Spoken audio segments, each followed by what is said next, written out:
So hello everyone, स्वागत है आप सभी का एक बार फिर से आपके अपने यूट्यूब चैनल मैट कैम क्लासेस में। और आज हम लोग कंप्लीट करते हैं अपने top 100 question for the organometallic compounds.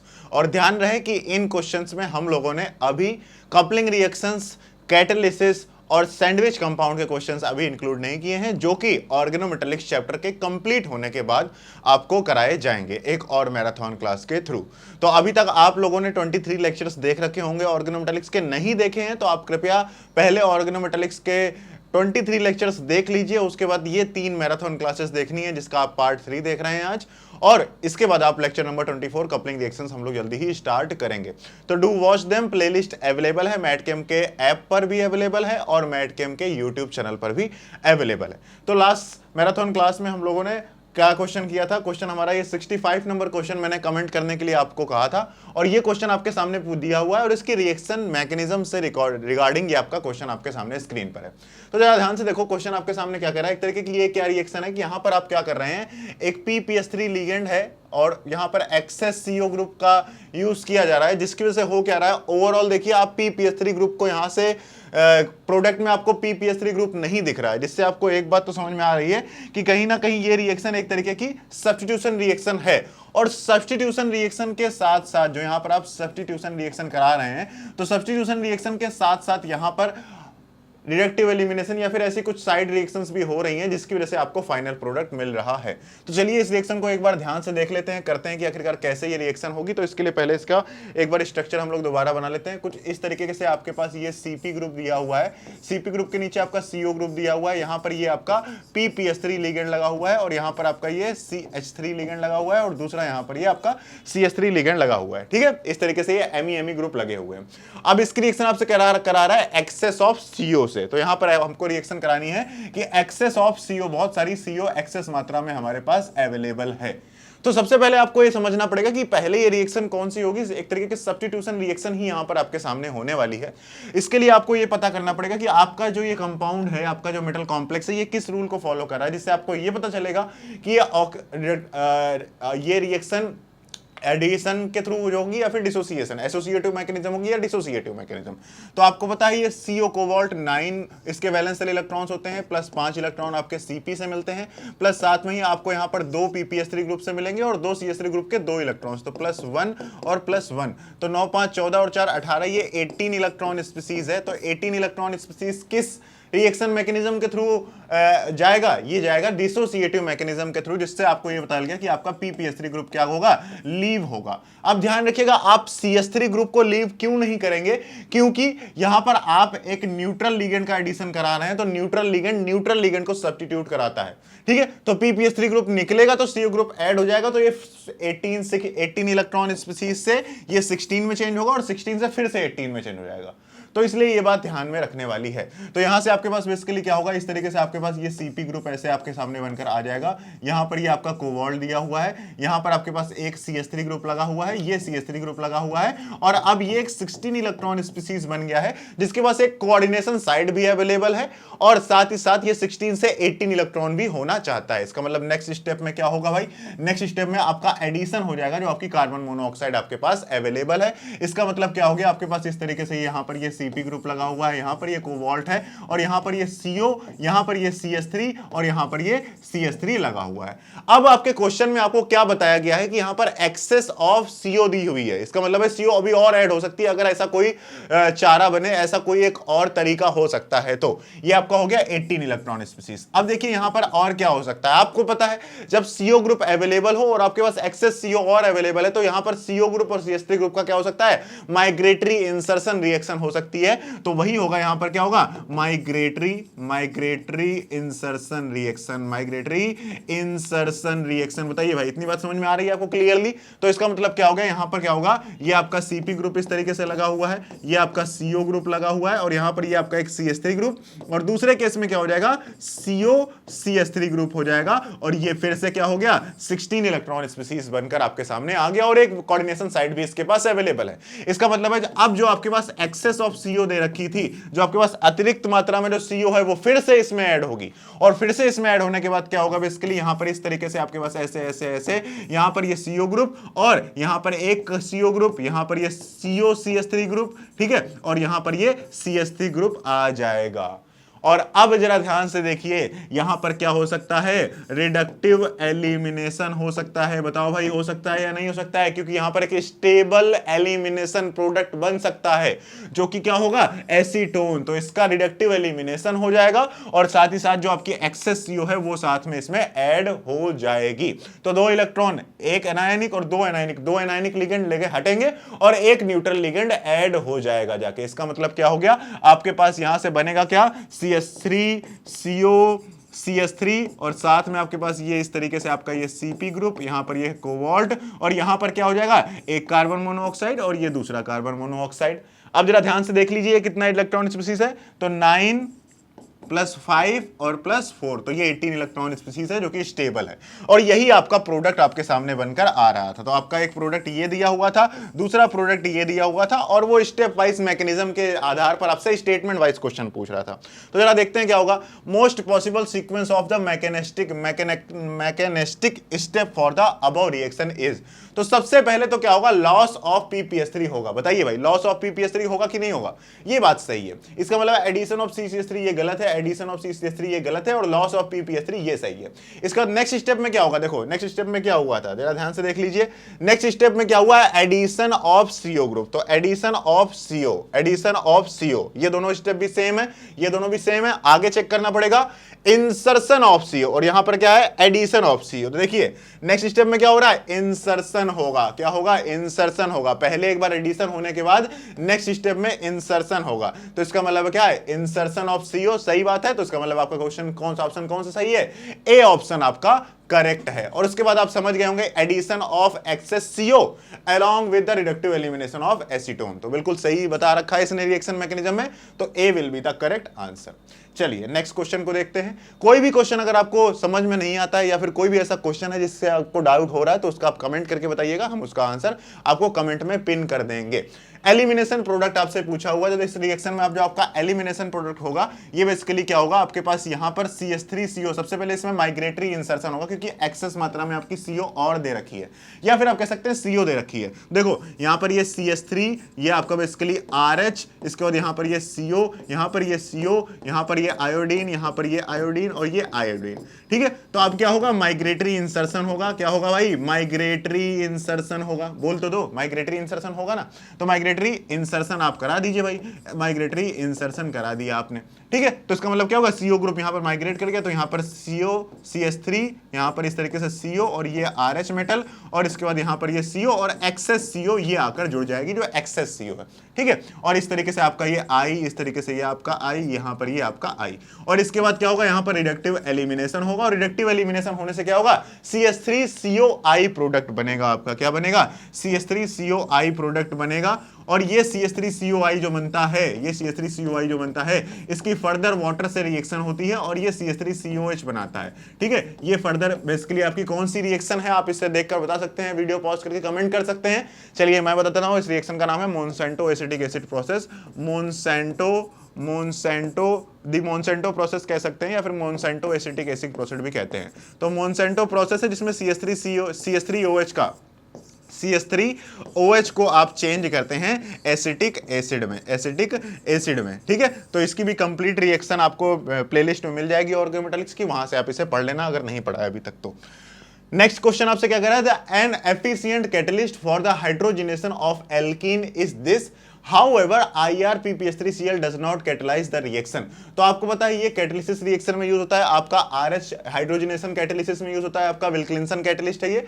और आपका अगर RH की जगह अगर आप IR को लगा दें तो वो एक कैटलिस्ट का काम क्यों नहीं करता है, इसलिए नहीं करता है क्योंकि वहां पर आपका जो इरिडियम होता है इसका PPS3 से बॉन्ड क्या होता है, बहुत स्ट्रॉन्ग होता है, जिस वजह से ये फर्दर रिएक्शन शो करने की टेंडेंसी नहीं शो करता। इसमें ऑक्सीडेटिव एडिशन तो हो जाता है आपके कंपाउंड का जो आपका ऐड होता है, लेकिन उसके बाद PPS3 ग्रुप लीव नहीं करता है, तो इस वजह से स्ट्रॉन्ग बॉन्ड होने की वजह से ये कैटालिटिक बिहेवियर शो नहीं करता है। तो PPS3 bind stronger to the IR than RH, ठीक है। ये बात क्लियर ध्यान रखना, इंग्लिश भी आप ध्यान रखना।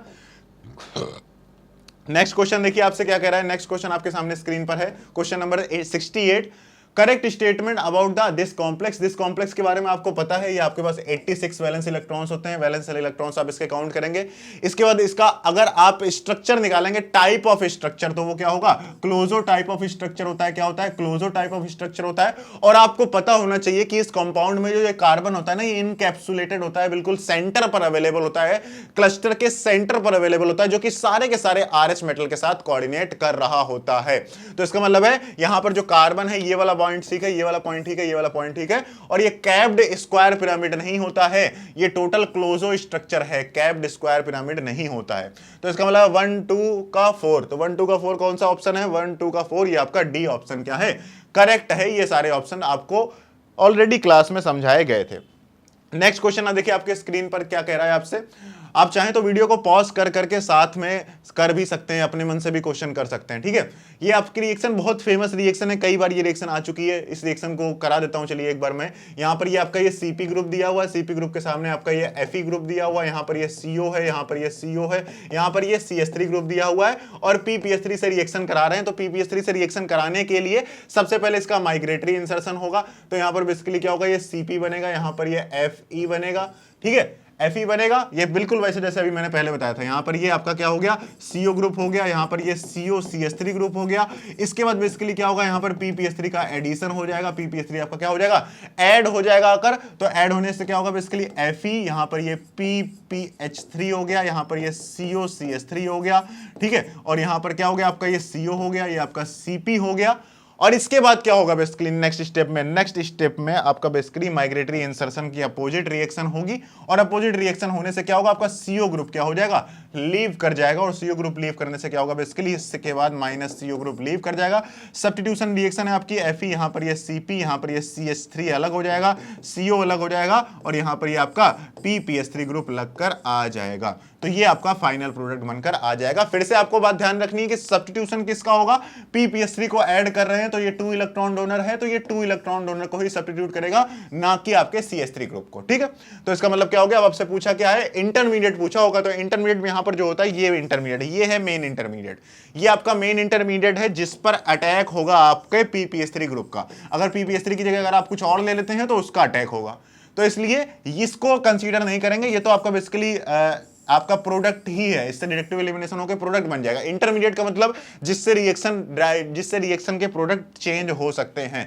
सो C will be your intermediate, C will be your intermediate, this will be the major intermediate that will play important role in this reaction. आई बात इतनी भी समझ में आ गई होगी। नेक्स्ट क्वेश्चन देखो आपसे क्या कह रहा है, for the reaction of trans, ये ट्रांस है आपके पास, इरिडियम कॉम्प्लेक्स है, यहां पर ये आपका X लगा हुआ है, इसके ट्रांस में ये क्लोरीन लगा हुआ है, यहां पर ये PPH3 ग्रुप लगा हुआ है, और यहां पर ये दूसरा PPH3 ग्रुप लगा हुआ है। और क्या कह रहा है कि विद O2 के साथ इसका क्या कराना है, reaction with O2 correct variation of the rate. इसकी रिएक्शन आपको किससे करानी है, O2 से करानी है। तो O2 आपको पता है O डबल बॉन्ड O है, और जब ये इससे ऑक्सीडेटिव एडिशन रिएक्शन शो करेगा तो यहां पर क्या होगा, इरिडियम इस तरीके से, और सिस प्रोडक्ट आपका कुछ इस तरीके से बनेगा, ऐसे ऐसे ऐसे ऐसे ऐसे ऐसे। अब आपके पास बेसिकली जो जो चीजें अवेलेबल थी, यहां पर ये नीचे X चला गया, इस जगह ये PPH3 है, ठीक है, ध्यान से देखते रहना सारी चीजें। और यहां पर ये PPH3 है इसके ट्रांस में, और यहां पर बेसिकली क्या है, क्लोरीन ग्रुप यहां पर लगा हुआ है। तो आपसे क्या क्या पूछा हुआ है, अच्छा यहां पर ये X लगा हुआ है, मान लो ये आपका क्या है, इसके बाद X कहां गया, X ये है, और यहां पर ये क्लोरीन लगा हुआ है। तो आपसे क्या कह रहा है कि order of variation of rate, rate का वेरिएशन बताना है। तो आपको पता है कि देखिए ऑक्सीडेटिव एडिशन शो करने के लिए, ऑक्सीडेटिव एडिशन शो करने के लिए मेटल के पास ज्यादा से ज्यादा इलेक्ट्रॉन डेंसिटी होनी चाहिए। मेटल जितना ज्यादा इलेक्ट्रॉन रिच होगा, क्योंकि ऑक्सीडेटिव एडिशन होने के बाद उसकी ऑक्सीडेशन स्टेट इंक्रीज हो जाती है। तो ऑक्सीडेशन स्टेट इंक्रीज हो जाने का मतलब है कि उसको ज्यादा से ज्यादा इलेक्ट्रॉन दो, जितने इलेक्ट्रॉन उसके पास पहले से होंगे उतना उसके लिए फायदेमंद चीज होगी। इस वही चीज, बस उसी का ऑर्डर है आपका, सबसे ज्यादा आयोडीन, फिर उसके बाद कहां गया ये आयोडीन, आयोडीन के पास ब्रोमीन, क्लोरीन और फ्लोरीन। तो ये आपका करेक्ट ऑप्शन होगा। आयोडीन आसानी से इलेक्ट्रॉन डोनेट करेगा, आयोडीन आसानी से इलेक्ट्रॉन डोनेट कर, तो I, Br, Cl and then F आपका आ जाएगा। तो D will be the correct answer. ठीक है, सिंपल सी बात है। इसके बाद नेक्स्ट क्वेश्चन देखते हैं, organic species isolobal with the FeCO2 PPS3-। अब इन क्वेश्चन को ध्यान से देखिए, आइसोलोबल कॉन्सेप्ट को ध्यान से समझिए। आइसोलोबल कॉन्सेप्ट के क्वेश्चन आपको कैसे करने होते हैं, इस बात को जरा ध्यान से सब लोग समझेंगे कि कैसे इनके क्वेश्चन आपको करने होते हैं। तो FeCO2 PPS3, देखिए Fe आपने लिखा CO का होल ट्वाइस और ये PPS3 और उसके बाद यहां पर कॉम्प्लेक्स के ऊपर नेगेटिव चार्ज है। सबसे पहले आपको क्या करना होगा, इसका इलेक्ट्रॉन काउंट पता करके आपको यह पता करना होगा कि कितना इलेक्ट्रॉन डेफिशिएंट है या फिर इलेक्ट्रॉन रिच है। तो यहां पर Fe के पास आपके पास 8 इलेक्ट्रॉन हो गए, प्लस साथ में 2 CO ग्रुप्स के 4 इलेक्ट्रॉन्स हो गए, प्लस साथ में PPS3 ग्रुप का कितना इलेक्ट्रॉन होगा, 2 इलेक्ट्रॉन होगा, और प्लस एक नेगेटिव चार्ज का आपका इलेक्ट्रॉन आपके सामने आ गया स्क्रीन पे। अब इसका मतलब क्या हुआ, इनको आप ऐड कर देंगे तो ऐड करने से कितना हुआ, 12 और 3 15। तो ये 15 इलेक्ट्रॉन स्पीसीज है जिसके पास 3 इलेक्ट्रॉन की डिफिशियंसी है। 3 इलेक्ट्रॉन डेफिशिएंट है, ये 3 इलेक्ट्रॉन क्या है, डेफिशिएंट है। तो ऐसे कंपाउंड जो 3 इलेक्ट्रॉन डेफिशिएंट हो अपने स्टेबल प्रोडक्ट बनाने से, और उनके फ्रंटियर ऑर्बिटल्स सेम टाइप के होने चाहिए। तो फ्रंटियर ऑर्बिटल्स कई केस में आपको मैं क्वेश्चन ऐसा डालूंगा जिसमें हो सकता है फ्रंटियर ऑर्बिटल्स में थोड़ा सा चेंजेस हो, लेकिन आपको सबसे पहले क्या चेक करना होता है, सबसे पहले इलेक्ट्रॉन डेफिशिएंट के आधार पर आपको चेक करना होता है। अब देखो यहां पर कई बार आपके सामने क्वेश्चन आता है CH लिखा हुआ है, ये बात तो सही है, लेकिन कई बार होता है इसे BH लिखा हो। ये जो आपका 3 इलेक्ट्रॉन डेफिशिएंट कंपाउंड है, जरा ध्यान से समझना, ये 3 इलेक्ट्रॉन डेफिशिएंट कंपाउंड को आप BH2 भी लिख सकते हैं। क्या है, इसको ये BH2 का भी है क्या, आइसोलोबल फ्रेगमेंट है। लेकिन ये चीज समझ में कैसे आएगी, समझ में ऐसे आएगी कि सबसे पहले आपको इस बोरॉन्स की तरफ नहीं जाना है। सबसे पहले आपको 3 इलेक्ट्रॉन डेफिशिएंट है तो आप कार्बन के डेफिशिएंट स्पीसीज या फिर फ्रेगमेंट इससे आइसोलोबल कराओ। देखो CH फ्रेगमेंट क्या है, इसके पास 3 इलेक्ट्रॉन की डेफिशिएंसी है या नहीं है, बताओ। 3 इलेक्ट्रॉन की डेफिशिएंसी है, और आपको यह भी पता है हल्का फुल्का आइडिया कि इसके पास 3 पेयर्स, 3 ऑर्बिटल्स भी होंगे। इसी तरीके से आपको यह भी पता है कि Fe जो है, Fe के पास 2 1 3 ऑर्बिटल इसके पास है, 3 d ऑर्बिटल इसके पास इस तरीके से है, और इसके पास 3 ऑर्बिटल्स ऑल अवेलेबल होते हैं। ये कोऑर्डिनेशन नंबर 6 शो कर सकता है, d ऑर्बिटल्स इसके पास 6 हो सकते हैं। तो 6 d ऑर्बिटल्स हैं, इसका मतलब ये 6 कोऑर्डिनेशन साइड दे सकता है। तो इसके पास कहीं ना कहीं 3 ऑर्बिटल होंगे, ये आप आइडिया लगा सकते हैं, क्योंकि और इसमें अभी कुछ, क्योंकि सब क्वेश्चन सेम है। जब क्वेश्चन आपका सेम इलेक्ट्रॉन डेफिशिएंसी के साथ साथ फ्रंटियर ऑर्बिटल्स का भी होगा, तो उसको करने के लिए आपके पास कुछ ना कुछ चेंज दिए जाएंगे। आपके पास हो सकता है लोन पेयर एक्स्ट्रा हो आपके एक आइसोलोबल फ्रेगमेंट में, जबकि लोन पेयर आपके जो ऑर्गेनोमेटालिक फ्रेगमेंट है उसमें नहीं होगा। तो लोन पेयर अगर एक ज्यादा एक कम है तो वो आइसोलोबल नहीं होंगे, ऐसा मैं आपको क्वेश्चन करा दूंगा। तो ये CH फ्रेगमेंट क्या है, ये CH फ्रेगमेंट बेसिकली आइसोलोबल है।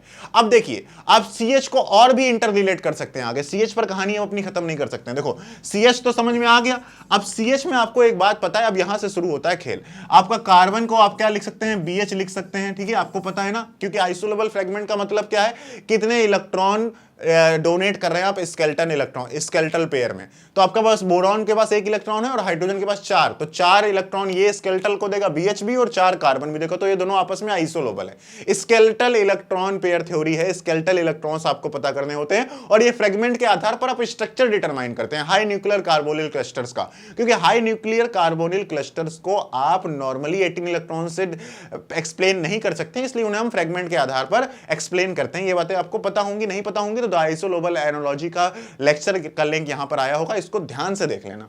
तो इसका मतलब क्या होगा, CH भी लिख सकते हैं, साथ में CH की जगह आप BH और BH2 हो जाएगा, तो BH2 भी इसको लिख सकते हैं। बताइए इतनी बात क्लियरली समझ में आ गई या नहीं आ गई आपको। तो इस तरीके से आपका CH क्या होगा, इसका फ्रेगमेंट होगा। तो CH है 3 इलेक्ट्रॉन, CH माइनस, अब जरा ध्यान से देखो इसके पास कितने इलेक्ट्रॉन डेफिशिएंट है, ये CH और एक नेगेटिव चार्ज, मतलब ये 2 इलेक्ट्रॉन डेफिशिएंट है। इसको जरा ध्यान से देखो CH2, तो CH2 बेसिकली क्या है, देखो जरा ध्यान से देखो, CH2 का मतलब क्या हो गया, C कार्बन, कार्बन के साथ ये हाइड्रोजन, और इसके पास 2 पेयर्स और आपने एक पॉजिटिव चार्ज लगा दिया, तो इसका मतलब हो गया इसके पास 3 इलेक्ट्रॉन्स, 2 इलेक्ट्रॉन्स की, अभी 2 इलेक्ट्रॉन्स की कमी है, लेकिन पॉजिटिव लगाने से 3 इलेक्ट्रॉन्स की कमी होगी, तो ये भी 3 इलेक्ट्रॉन डेफिशिएंट है, ये भी 3 इलेक्ट्रॉन डेफिशिएंट है, लेकिन इसको कंसीडर नहीं करेंगे क्योंकि इसके पास सिर्फ ये 2 ऑर्बिटल्स ही अवेलेबल है, ये फ्रंटियर ऑर्बिटल्स इसके अलग है। फ्रेगमेंट का मतलब ये होता है कि आपने एक कोने में, मान लो ये ऐसे ऐसे ऐसे करके किसी कोने में यहां पर आपका एक फ्रेगमेंट रखा हुआ है, आपने ए फ्रेगमेंट को हटाया और ए फ्रेगमेंट की जगह बी फ्रेगमेंट को रख दिया, तो ए और बी को अगर आपस में इंटरचेंज कर सकते हो किसी क्लस्टर के किसी पॉइंट पॉइंट से, तो ये आपस में आइसोलेबल होते हैं। अब ये ए के पास 3 ऑर्बिटल थे, तो बी के पास भी 3 ऑर्बिटल होने चाहिए ताकि ये यहां पर फिट हो जाए, तो इसलिए आपका CH2 पॉजिटिव नहीं होगा, क्या होगा, CH रेडिकल यहां पर आपका आइसोलेबल होगा। ये बात आपको क्लियरली समझ में आ गई होगी। चलिए नेक्स्ट क्वेश्चन की तरफ बढ़ते हैं। The cluster type and geometry of RH9PCO11 का 2-। अब ये क्वेश्चन बहुत इंपॉर्टेंट, आपका क्लस्टर टाइप आपको बताना है RH9PCO का 21 एंड 2-। तो इसका आपको सबसे पहले क्या करना है, वैलेंस सेल इलेक्ट्रॉन्स काउंट करने हैं। वैलेंस सेल इलेक्ट्रॉन काउंट करने के लिए आप क्या करेंगे, यहां पर बेसिकली RH9, यहां पर ये P और यहां पर ये CO का होल 21 और 2-। अब आपको एक बात ध्यान रखनी है, ऑर्गेनोमेटेलिक कंपाउंड्स में मैंने आपको बताया था कि कभी भी आपके सामने जब आप मेटल मेटल बॉन्ड्स निकालते हैं या फिर जब आप इलेक्ट्रॉन काउंट करते हैं, 18 इलेक्ट्रॉन रूल फॉलो करते हैं, मेटल मेटल बॉन्ड्स निकालते हैं, तो उस समय आपके पास जैसे अगर NH2 लिखा होता था तो मैं कहता हूं इसका इलेक्ट्रॉन का जो कंट्रीब्यूशन होगा वो 1 होगा क्योंकि इस पर एक निगेटिव चार्ज है। ऐसे ही अगर आप इसको NH लिख देते हैं तो मैं इसका इलेक्ट्रॉन कंट्रीब्यूशन आपको बताता था कि न्यूट्रल मेथड के हिसाब से 2 होना चाहिए क्योंकि इसके पास 2 निगेटिव चार्ज होंगे। और अगर यहां पर ये नाइट्रोजन लिखा हो तो इसका इलेक्ट्रॉन कंट्रीब्यूशन आपको 3 लेना होगा क्योंकि इस पर 3 इलेक्ट्रॉन निगेटिव चार्ज होंगे। ऐसे ही आपने नाइट्रोजन के साथ ही, नाइट्रोजन फैमिली में आपका फास्फोरस है, सिमिलर कंडीशन PH2 PH और P की होनी चाहिए। लेकिन अगर आप क्लस्टर्स की बात करेंगे तो क्लस्टर्स में अगर आपके पास जो नाइट्रोजन, फास्फोरस या फिर कार्बन या फिर कोई भी ऐसा आइटम अवेलेबल हो जो कि टोटली ब्लैंक है, उसके पास कोई भी साइड आइटम्स अवेलेबल नहीं है, तो वो सारे के सारे इलेक्ट्रॉन डोनेट करते हैं आपके मेटल क्लस्टर में, स्केलेटल इलेक्ट्रॉन्स में। ये बात ध्यान रखिएगा, कभी भी कोई भी क्वेश्चन आता है उसमें आपको सारे इलेक्ट्रॉन कंट्रीब्यूट करवाने होते हैं क्योंकि वो इनकैप्सुलेटेड होता है एक तरीके से कहीं पर कैपिंग कर रहा होगा, कहीं पर बहुत बुरी तरीके से यूज किया जा रहा होगा। तो फास्फोरस का आप P3 निगेटिव मत समझ के इसका 3 इलेक्ट्रॉन कंट्रीब्यूशन नहीं लेंगे, कब, जब इसे यूज किया जा रहा होगा क्लस्टर्स में, तो इसलिए इसका इलेक्ट्रॉन कंट्रीब्यूशन 5 लेना है। ये एक इंपॉर्टेंट बात है। बात समझ में आई या नहीं आई, इस पॉइंट को नोट कर लेना सब लोग।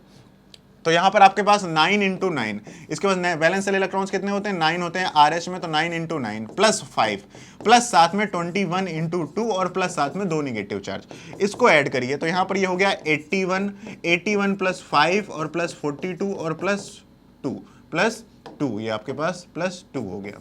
तो इसका मतलब कितना हो गया, ये 86 एंड 44, 86 एंड 44, ये कितना हो गया, 81 के बाद 84 और 44, 86, हाँ, तो यहां पर आपके पास कितने हो गए, 42 सही लिखा हुआ है ना, 42 प्लस 2 44, ये कितना हो गया, 8 4 12 130। तो ये वैलेंस सेल इलेक्ट्रॉन्स कितने आ गए इसके पास, 130 वैलेंस इलेक्ट्रॉन्स आ गए। अब आगे जरा ध्यान से देखिए, इसके बाद आपको क्या करना होता है, इसके बाद जो आपका नेक्स्ट तरीका होता है, जो आपको टाइप ऑफ स्ट्रक्चर पता करना है, टाइप ऑफ क्लस्टर पता करना है, उसके लिए क्या होता है, वैलेंस सेल इलेक्ट्रॉन्स या फिर इसको टोटल वैलेंस इलेक्ट्रॉन, TVE के नाम से भी आप बुक्स में पढ़ते हैं। तो टोटल वैलेंस इलेक्ट्रॉन्स या फिर valence shell electrons -12 n divided by 2 से आप क्या कर सकते हैं, क्लस्टर टाइप पता कर सकते हैं। इसको भी अच्छे से एक्सप्लेन किया हुआ है मैंने, उसका भी लिंक प्लेलिस्ट में दिया हुआ है कि वेड रूल क्या होता है, उसका अच्छे से एक्सप्लेनेशन हम लोग पढ़ चुके हैं। तो इसका मतलब क्या होगा, यहां पर 130 -12 × 9 divided by 2, it means 130 -108 divided by 2, यहां पर क्या हुआ, 108 - 1 डिवाइडेड बाई 2, इसका मतलब क्या हो गया, यहां पर आपके पास आया, ये हो गया 12 9 108 और ये 22 22 हो गया, 22 डिवाइडेड बाई 2, इसका मतलब ये 11 आ गया। 11 को कैसे लिख सकते हैं, n प्लस के मान में। n का होता है आपका नंबर ऑफ मेटल्स होते हैं, तो n क्या होता है, नंबर ऑफ मेटल्स। कितने हैं आपके पास, 9 है, तो इसका मतलब इसको कैसे लिख सकते हैं, 9 + 2 लिख सकते हैं। इसका मतलब इसे n + 2 टाइप का क्लस्टर है। आपको पता है n + 1 क्या होता है, क्लोजो होता है। n + 1 क्या होता है, क्लोजो। n + 2 क्या होता है, नीडो। n + 2 क्या होता है, नीडो। n + 2 क्या होता है, नीडो। n + 3 क्या होता है, अरेक्नो टाइप ऑफ स्ट्रक्चर, अरेक्नो। और n + 4 क्या होता है, अरेक्नो के बाद हाइपो। और अगर आपका n होगा तो सुपर क्लोजो, और अगर n - 1 होगा तो सुपर हाइपर क्लोजो। ठीक है, तो इस टाइप के स्ट्रक्चर होता है। इसका मतलब क्या हो गया, आपका नीडो टाइप ऑफ स्ट्रक्चर है। तो देखिए, नीडो का सिर्फ एक ऑप्शन ये दे रखा है, दूसरा ऑप्शन ये दे रखा है। अब आप इसके आगे का जो कॉन्सेप्ट है वो थोड़ा सा ट्रिकी है, उस थोड़ा को समझने के लिए आपको थोड़ा सा ध्यान लगाना पड़ेगा। यहां पर आपके पास जो इसका स्ट्रक्चर बनकर आएगा वो आपका करेक्ट आंसर, इसका सी करेक्ट आंसर है, कैप्ड स्क्वायर एंटी प्रिज्मेटिक होगा। इस चीज को भी अगर आपको समझना है तो इस चीज को भी मैं आपको समझ सकते हैं। देखिए, इसके पास आपको अब 18 इलेक्ट्रॉन रूल के हिसाब से थोड़ा सा समझना पड़ेगा। क्या कि आपके पास टोटल इलेक्ट्रॉन्स कितने हैं, टोटल इसके पास मेटल्स कितने हैं, टोटल मेटल्स इसके पास है 9। इसका मतलब है इसके पास टोटल इलेक्ट्रॉन्स कितने होने चाहिए थे ताकि 9 मेटल्स जो हैं वो 18 इलेक्ट्रॉन रूल को फॉलो कर रहे होते। कैसे, ध्यान समझिएगा, इसके पास टोटल कितने इलेक्ट्रॉन होने चाहिए, कितने टोटल इलेक्ट्रॉन होने चाहिए कि ये 18 इलेक्ट्रॉन रूल को फॉलो करता। इसके पास 18 × 9 इलेक्ट्रॉन्स होने चाहिए थे, तब ये सारे के सारे मेटल्स क्या होते, बढ़िया 18 इलेक्ट्रॉन रूल को फॉलो कर रहे होते। इसका मतलब आपको रिक्वायर्ड इलेक्ट्रॉन्स कितने चाहिए थे, 162 चाहिए थे, लेकिन आपके पास वैलेंस इलेक्ट्रॉन्स टोटल कितने हैं, 130 हैं। इसका मतलब क्या हो गया, आप यहां पर लिख सकते हैं डिफरेंस, क्या लिख सकते हैं डिफरेंस, आप यहां पर क्या लिख सकते हैं, डिफरेंस लिख सकते हैं 162 माइनस 130। तो इसका मतलब क्या हो गया, आपके पास यहां पर टोटल जो इलेक्ट्रॉन्स की डेफिशिएंसी है वो कितनी है, 32 इलेक्ट्रॉन डेफिशिएंट है आपका इस कंपाउंड, एक तरीके से देखा जाए। अब इन 32 इलेक्ट्रॉन्स को कैसे कवर किया जा रहा होगा, कैसे कवर किया जा रहा होगा, इनको कवर किया जा रहा होगा with the help of metal metal bond formation की हेल्प से। इसका मतलब है अगर आप यहां से एक ओवरऑल रफ आइडिया निकालें, ये बस एक बड़ा ही रफ आइडिया, रफ तरीका है निकालने का, तो इसका मतलब क्या होगा, अगर आप number of metal metal bonds कितने बना रहा होगा, ये एक हल्का फुल्का आइडिया निकालें, तो यहां से आप क्या कह सकते हैं 32 डिवाइडेड बाय 2, एक बॉन्ड बनाने के लिए 2 इलेक्ट्रॉन्स चाहिए होते हैं। इसका मतलब क्या हो गया कि यहां पर 16 मेटल मेटल बॉन्ड्स बन रहे होंगे, और 16 मेटल मेटल बॉन्ड से बनने वाला जो स्ट्रक्चर होगा वो स्क्वायर एंटी प्रिज्मेटिक टाइप का स्ट्रक्चर होता है। कौन सा स्ट्रक्चर होता है, स्क्वायर एंटी प्रिज्मेटिक स्ट्रक्चर। कैसा होता है, यहां पर आप इस तरीके से एक स्क्वायर बनाइए, ठीक है, नीचे एक ऐसे दूसरा स्क्वायर बनाइए, और स्क्वायर के बाद इसका एक ऐसे ऐसे ऐसे करके ये एक प्रिज्म बना दीजिए, और इसके नीचे एक दूसरा प्रिज्म उल्टा बना दीजिए। तो एक तरीके से आपने क्या करा, एंटी प्रिज्म बनाया जिसका बेस कैसा है, स्क्वायर है। तो ये हो गया square anti prismatic structure.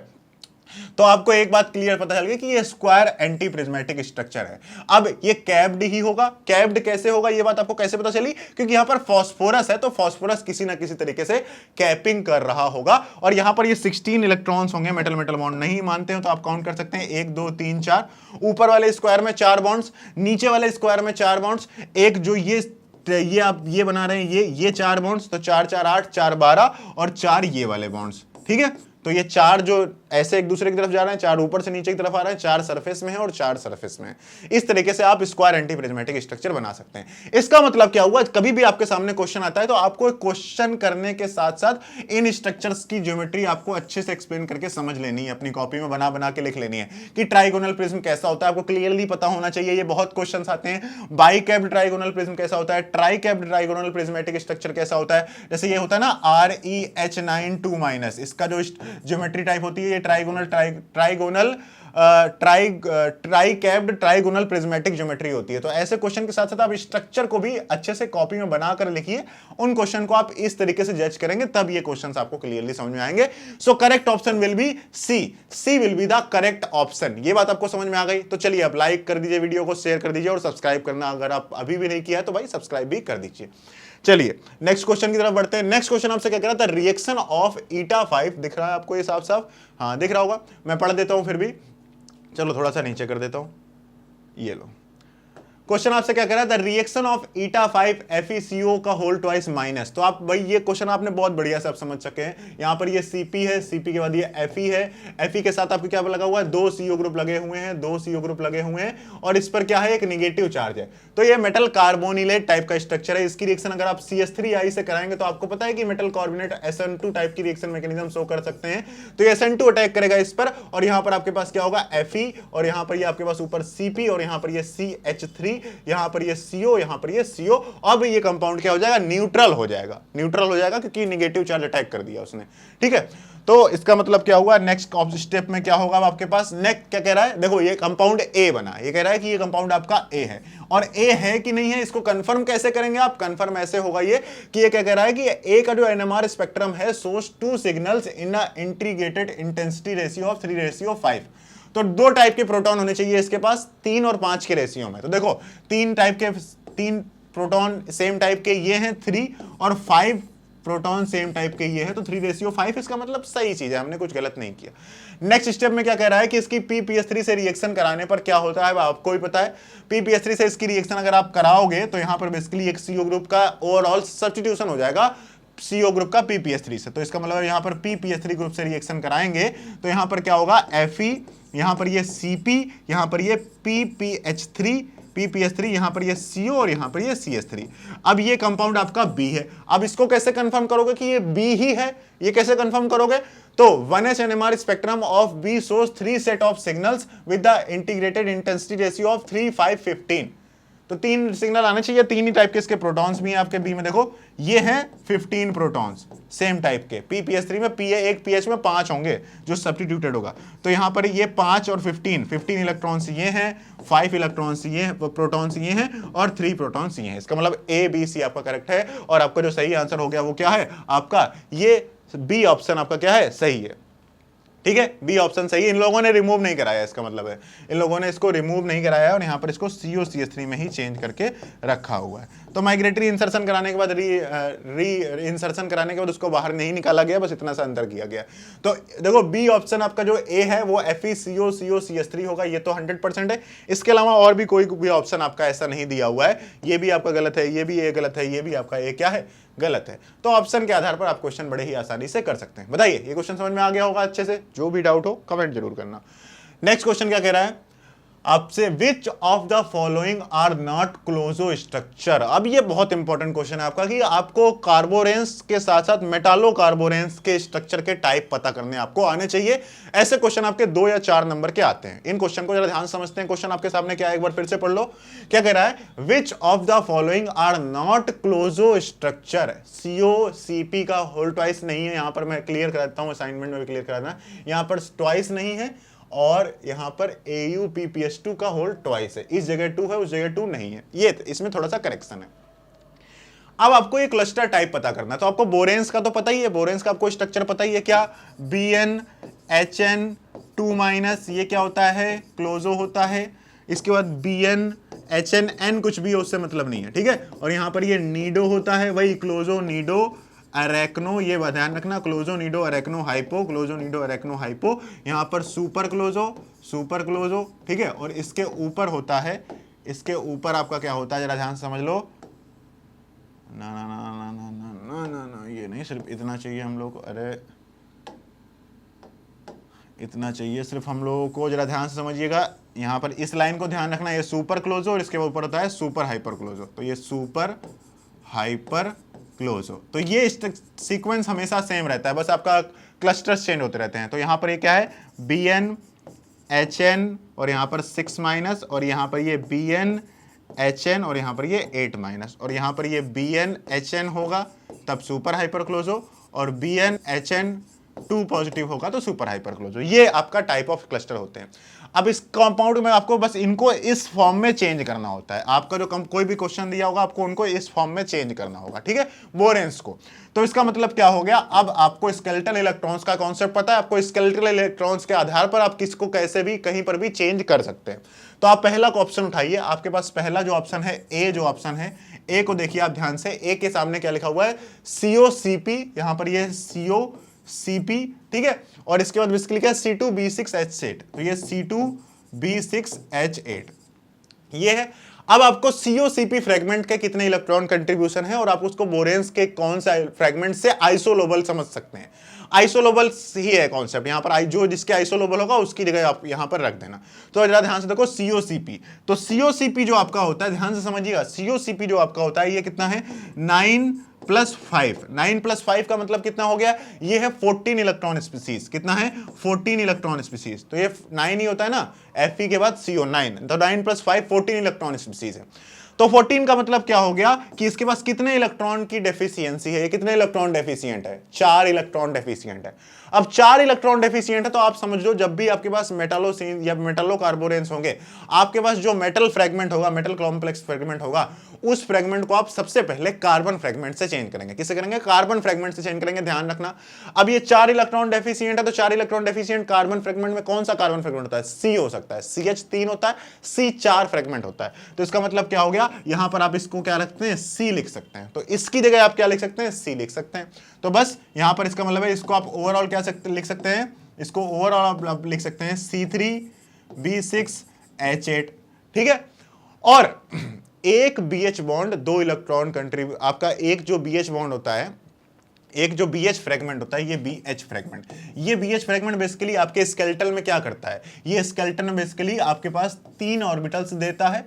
3 orbitals देता है और 2 इलेक्ट्रॉन्स देता है, 2 इलेक्ट्रॉन्स देता है और 3 ऑर्बिटल्स आपको एक उसमें ये देता है, ठीक है। तो इसकी जगह अगर आप सी लिखेंगे तो सी को अगर आप ऐसा लिखना चाहते हैं तो सी को क्या लिख सकते हैं, देखो कार्बन को अगर आपको चेंज करना हो तो बोरॉन के बाद कार्बन आता है, बोरॉन के बाद क्या आता है, कार्बन आता है। इसका मतलब है कि आपने कार्बन में क्या है, एक एक्स्ट्रा इलेक्ट्रॉन है बोरॉन से, तो आप BH लिख सकते हैं, कार्बन को क्या लिख सकते हैं, BH लिख सकते हैं। ओवरऑल इलेक्ट्रॉन्स की बात है, मैं जो BH वाली बात बताई वो तो क्लस्टर में कितने इलेक्ट्रॉन डोनेट करता है वो वाली बात है।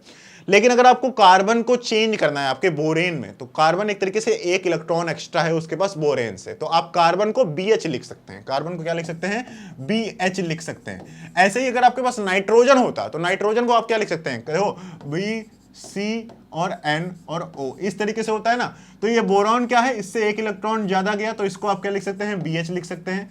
ऐसे ही नाइट्रोजन को क्या लिख सकते हैं, यहां से 2 इलेक्ट्रॉन ज्यादा हुए तो BH2 लिख सकते हैं। ऐसे ही ऑक्सीजन खुदा ना खास्ता आ जाए, वैसे नहीं आता है क्लस्टर्स में, अगर आ गया तो उसे आप BH3 लिख सकते हैं। तो इसका मतलब क्या हो गया, इसको आप क्या लिख दीजिए, BH का होल थ्राइस, BH का होल थ्राइस B6H8, B6H8। इसका मतलब क्या हो गया आपके पास B3S3 और यहां पर आपके पास क्या हो गया B3S3 B6 और यहां पर H8। इसका मतलब क्या लिख सकते हैं, इसको आप लिख सकते हैं B9H11, इसको आप और क्या लिख सकते हैं B9H9 2 माइनस। तो ये आपका कौन सा है, क्लोजो टाइप ऑफ स्ट्रक्चर है। कौन सा कोई स्ट्रक्चर आपका, क्लोजो टाइप ऑफ स्ट्रक्चर है। और उसने पूछा है नॉट क्लोजो, क्या पूछा है, जरा ध्यान से देखिए, इस लाइन को कंसीडर कर लीजिएगा, नॉट क्लोजो स्ट्रक्चर। इसका मतलब है ए ऑप्शन नहीं है, ए ऑप्शन जिसमें नहीं है तो ये आपका गलत हो गया और ये आपका गलत हो गया। अब बी एंड सी के बाद आपको नेक्स्ट स्टेप में देखना है। नेक्स्ट स्टेप में आप जरा ध्यान से देखिए, नेक्स्ट स्टेप आप ध्यान से देख लीजिए, ठीक है। नेक्स्ट स्टेप में देखिए आपसे क्या कह रहा है, बी को देख लेते हैं, बी को जरा ध्यान से देख लेते हैं, फटाफट देखना, खुद भी कर सकते हो क्वेश्चन, ऐसा नहीं कि बस बैठे बैठे वीडियो ही देखो, खुद भी कर सकते हो चाहो तो आप। नेक्स्ट क्या है, B4C2H8, बी क्या है आपका B4, क्या है B4C2H8। अब इसको डायरेक्टली लिख दूं मैं क्या लिख देता हूं, इसको लिखता हूं B6H10। बताओ, मैं डायरेक्टली लिख दिया, यहां पर ये B2H2 ऐड होगा, इसमें कुछ और कुछ नहीं हुआ, B2H2 ऐड हुआ है तो B6H10 हो गया। ये क्या हो गया B6H6 और यहां पर 2 माइनस, B6H6 2 माइनस, तो ये क्या है आपका नीडो है, ये sorry B6H6 4 minus, B6H6 4 minus. इसका मतलब ये क्या हो गया आपका, ये नीडो टाइप ऑफ स्ट्रक्चर है। नीडो टाइप ऑफ स्ट्रक्चर है कि बी आपका ऑप्शन है, बी होना चाहिए आंसर में आपका, बी होना चाहिए। इसके आगे ये ए है, इसके आगे ये बी है, तो बी आंसर में होना चाहिए। देखो ए में, ए बी और सी आंसर तो है नहीं क्योंकि उसमें ए है, ए चाहिए नहीं, लेकिन बी चाहिए, तो बी आपका ए में नहीं है, तो इसका मतलब क्या आपका सी ऑप्शन क्या है, करेक्ट है। बाकी आप सबको चेक कर लेना। यहां पर ये AuPPS3 का होल ट्वाइस है, जो देखो ध्यान से देख लो, AuPPS3 का होल ट्वाइस, तो AuPPS3 का होल ट्वाइस का मतलब कितना हो गया, Au हो गया इलेक्ट्रॉन 11, ठीक है। देखो कैसे पता करेंगे, लादेन अफगानिस्तान में, ताज वाइफ के रिमेंबर में, ओसामा इराक में, पट आउ, तो 9 नंबर पे आया, 9 नंबर का मतलब क्या हो गया 11, तो 11 और प्लस 4 15 हो गया, ये कितना हो गया 15 हो गया। 15 का मतलब क्या हो गया, ये किसके फ्रेगमेंट के बराबर हो सकता है, CH फ्रेगमेंट के बराबर हो सकता है, क्योंकि उसमें भी 3 इलेक्ट्रॉन कमी है, इसमें भी 3 इलेक्ट्रॉन कमी है, तो इसको आप लिख सकते हैं CH। बस यहां पर आपने CH लिख लिया, बाकी सब कुछ सेम है, CH B10H13, CH B10H13। अब इसको भी देख लीजिए ध्यान से, तो इसका मतलब क्या हो गया BH2 लिख सकते हैं। CH को आप क्या लिख सकते हैं, BH2 लिख सकते हैं। आपने CH में से C को BH लिखा तो BH2 हो गया वो, तो BH2 B10H13। इसका मतलब क्या हो गया B11 और H15, B11 और H15। इसका मतलब क्या हो गया B11 H11 4 माइनस, तो ये भी क्या है आपका नीडो टाइप ऑफ स्ट्रक्चर है, ठीक है। तो उसने पूछा था क्लोजो नहीं होना चाहिए, तो B है और C भी है, तो B भी है और ये आपका C भी है, तो it means B and C is the correct answer. ये बहुत इंपॉर्टेंट क्वेश्चन है, ऐसा क्वेश्चन आपके सामने आ सकता है, इसको मार्क करना, ये क्वेश्चन आएगा ही आएगा, इस टाइप के क्वेश्चन आपके आते हैं, ठीक है, क्लस्टर टाइप के क्वेश्चन। चलो नेक्स्ट क्वेश्चन की तरफ बढ़ते हैं। नेक्स्ट क्वेश्चन आपसे क्या कह रहा है, नेक्स्ट क्वेश्चन आपसे क्या कह रहा है, identify the pair of molecules which are isoelectronic as well as isostructural. तो आइसो इलेक्ट्रॉनिक पता करने के लिए आपको क्या करना है, आपको इनके वैलेंस शेल इलेक्ट्रॉन्स निकालने होते हैं। वैलेंस शेल इलेक्ट्रॉन्स निकलेंगे तो वो आइसो इलेक्ट्रॉनिक हो जाएंगे, जिनके वैलेंस शेल इलेक्ट्रॉन्स सेम होंगे। ध्यान रखिएगा, टोटल इलेक्ट्रॉन काउंट नहीं करेंगे आप, वैलेंस शेल इलेक्ट्रॉन काउंट करेंगे, ठीक है। नेक्स्ट क्या कह रहा है, आइसो स्ट्रक्चरल। तो आइसो स्ट्रक्चरल के हिसाब से देखो, इसका कोऑर्डिनेशन नंबर 6, इसका कोऑर्डिनेशन नंबर 6, इसका कोऑर्डिनेशन नंबर 4 है, लेकिन ये क्या होता है, स्क्वायर प्लेनर होता है। स्क्वायर प्लेनर होता है, आपको पता है, विल्किंसन कैटलिस्ट। लेकिन यहां पर NiCO4 जो होता है, इसका कोऑर्डिनेशन नंबर 4 और ये टेट्राहेड्रल होता है। इसी तरीके से PDPPS3 माइनस, इसका कोऑर्डिनेशन नंबर 4 और ये भी क्या होता है, टेट्राहेड्रल होता है। तो ये दोनों आपस में क्या है, A एंड E क्या है, आपस में टेट्राहेड्रल भी है। इलेक्ट्रॉन काउंट करने की जरूरत ही नहीं है, यहां पर इनका कोऑर्डिनेशन नंबर अलग है। तो इसका मतलब कि इन दोनों में ही सिर्फ और सिर्फ कोऑर्डिनेशन नंबर सेम आ रहा है, बाकी इन दोनों में सेम आ रहा है, लेकिन आपको पता है ये 17 है और ये 18 है। तो इसका मतलब है यही दोनों होंगे, ए और ये आपका सही आंसर होगा। आप इस वीडियो को फिर से पॉज करके आराम से आहिस्ते से करके चाहो तो देख लो, नहीं तो जो मैंने बात तेजी से बोली उसको आप दोबारा सुन लेना। नेक्स्ट क्वेश्चन देखिए, आपसे क्या कह रहा है, among the following species isolobal fragment. फिर से आया आपके पास आइसोलोबल CH2 फ्रेगमेंट है। CH2 फ्रेगमेंट से आइसोलोबल कौन होगा, आपको पता है CH2 का मतलब हो गया 2 इलेक्ट्रॉन डेफिशिएंट, 2 इलेक्ट्रॉन डेफिशिएंट। तो 2 इलेक्ट्रॉन डेफिशिएंट आपको पता होना चाहिए। सबसे पहले आपके सामने क्या दे रखा है, ए में क्या लिखा हुआ है, CpCrCO का होल ट्वाइस। इसका मतलब क्या हो गया, 5 + 6 + 4। ठीक है, कोई दिक्कत, जल्दी जल्दी तो नहीं हो रहा है, पॉज करके देख लेना, बहुत कर चुके क्वेश्चन से। 5 और इसके बाद ये 6 और 6 4, तो 6 5 11, 6 5 11 4 15। इसका मतलब ये 15 हो गया। इसका मतलब ये है 3 इलेक्ट्रॉन डेफिशिएंट है। अच्छा सॉरी, नहीं है, 3 इलेक्ट्रॉन डेफिशिएंट है, आपको 2 चाहिए, 15 इलेक्ट्रॉन है, तो ये आपका नहीं है, ठीक है, ए नहीं है। सेकंड केस में क्या है आपके पास, सेकंड केस में आपके पास CpCu क्या होता है, D9H2 11 + 5, ये हो गया 16। इसके पास 2 इलेक्ट्रॉन की डेफिशिएंसी, इसका मतलब ये है, तो इसका मतलब क्या हो गया आपका 2 है। इसके बाद क्या हो, थर्ड ऑप्शन देखिए, थर्ड ऑप्शन आपके सामने क्या दिया हुआ, NiCO2। तो NiCO2 बेसिकली क्या है, 10 और 4 14, 10 और 4 14, 14 इलेक्ट्रॉन। इसके पास 18, ये 4 इलेक्ट्रॉन डेफिशिएंट है, तो ये नहीं है, तो ये आपका नहीं है। फोर्थ ऑप्शन क्या कह रहा है, CrCO4, ये आपका फोर्थ ऑप्शन है। CrCO4 6 और +8, ये कितना हो गया, 14 इलेक्ट्रॉन। इसके पास 4 इलेक्ट्रॉन की डेफिशिएंसी है, तो ये नहीं है, तो ये आपका नहीं है। पांचवा देखो, 5 से फिफ्थ FeCO4। अब आप समझ गए होंगे, FeCO4 अब आप समझ गए होंगे। इसका मतलब क्या हो गया, यहाँ पर 8 और +8, ये 16 है, तो ये आपका होगा, ये आपका होगा। तो ये बात आपको क्लियरली समझ में आ गई। तो क्या होगा आपका, फिफ्थ वाला है, फिफ्थ वाले के बाद आपका सेकंड वाला है। तो इसमें ऑप्शंस इनकरेक्ट हैं आई थिंक।